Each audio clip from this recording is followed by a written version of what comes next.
In a previous unit, I showed you how to freeze titles on a page so that your titles can stick while you scroll.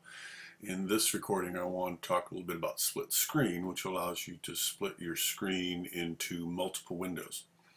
For the next bunch of recordings, I'm going to be using this Unit 3 sample, which should be available to you in your student files. So if you want to try this on your own without breaking any real files, you can. So I'm going to open that up. Maybe.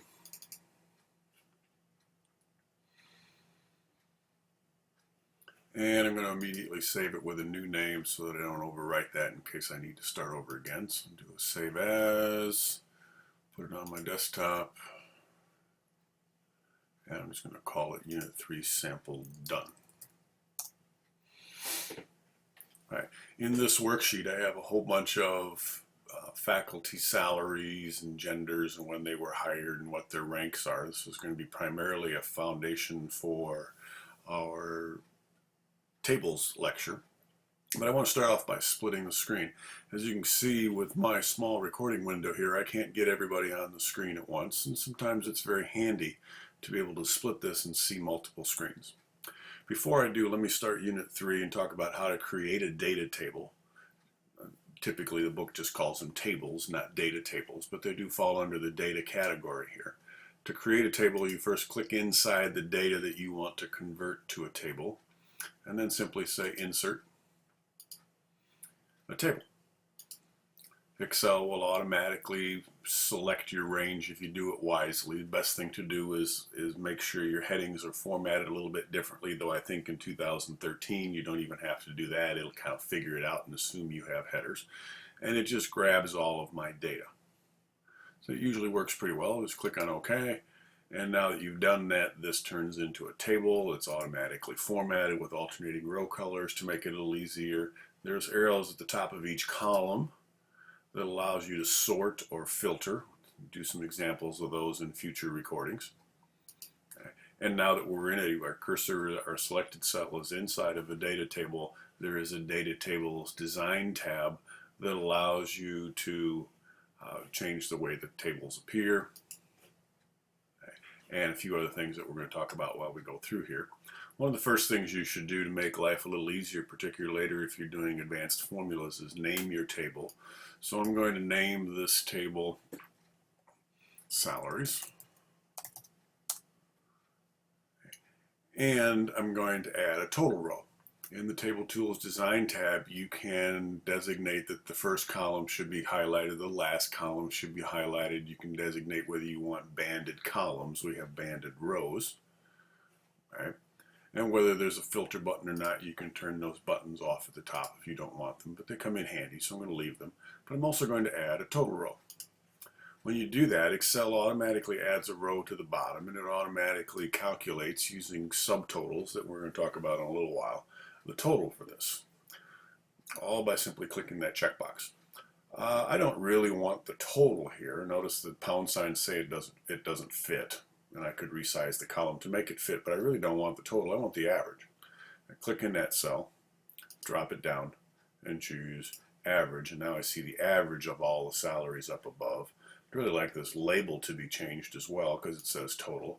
Be careful here. You might be tempted to drop this down and choose average, but if you do, it will calculate the average of all these names, whatever that means, and you'll probably get an error. All I really want to do is change the contents of that cell, so I'm just going to type average up here in the formula bar, and now I have this total. Now that might be nice while I'm scrolling through this. One other thing before I forget, notice as I scroll, oops, got an extra row here that I didn't mean to leave in there. Let me delete that row. And notice now as I scroll, the column headers are replaced with field names. So it's kind of like having frozen titles. Now that extra row at the top prevented that from happening, so I had to delete it. But once I did that, now as I scroll, the column names are replaced, the column letters are replaced with the field names. So that's very handy. It's kind of like freezing titles. But it might be nice, if my data is really complicated like this, to see the average down at the bottom as I'm scrolling through. So for that, I'm going to split the screen. To split the screen, you use the View tab, and there's a split button. The first thing you have to do, though, is designate where you want the split to occur. So just as an example, I'm going to choose C13. If I choose C13 and then do a split command, it splits the screen 4 ways using C13 as kind of the crossroads. And so now you can kind of see here, maybe with my shading, we might pick a different design, see if it's easier to see those bars. That's a little easier. Let's try green. There, now we can see the gray bars. Those are the split bars. This is its own little screen, this is its own little screen, this is its own little screen, and they all scroll kind of independently of each other.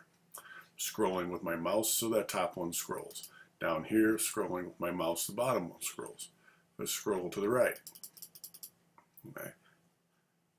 It scrolls just to pieces parts. And notice this is just a different view. Each one of these quadrants is simply a different view of the same data. Okay. Of the same worksheet. It's just split in different ways so you can see parts of it here, parts of it there, and this comes in very handy if your worksheet is very, very large. What I don't usually split into 4 parts. I usually do is split it into 2 parts. So I'm going to show you how to do that. But first I need to remove this split. The easiest way to remove the split is to go to View and just turn the split button off. Okay, but you can also take an even shorter cut, and I'm going to point right in the middle of all my views here and double click. If you double click any one of these lines, it will remove the split. If I double click the crossing, it removes all the splits. It's the same thing as clicking on this button. Now what I'd like to do in this relatively small window that I have for recording is to show the total at the bottom and allow me to scroll separately up here at the top. If you want to divide the screen into 2 parts, the easiest way to do it is to select the row. So I'm going to choose row 19 here, and I'm going to hit the split button again. Now my screen is split into 2 parts, so you can see the divider here. And I can scroll them separately, so I can go down to the bottom here and scroll until I see my average and get it right inside there. And now in the top half I can scroll and the average stays on the screen. Again, remember this is just another view, so I can actually see the value, the average value on 2 parts of my screen if I want to. And just reflections. Any change you make up here is automatically changed down here. Now I've got a bunch of empty rows here, so maybe I want to readjust my split here. Instead of starting over, you can touch the split, and there's a move arrow, and I can drag it down so that only 1 row is left at the bottom. And then I have a little more room to see data up here without, and still see the average. So that's splitting the screen. You can split it into 4 parts. You can split it into 2 parts by strategically placing your cursor where you want. You can split the screen left and right by selecting a column and then splitting the screen. That'll do the same thing, and you'll have part of the screen over here and part of it over there, and you can shift back and forth. Very handy, helps manage large worksheets.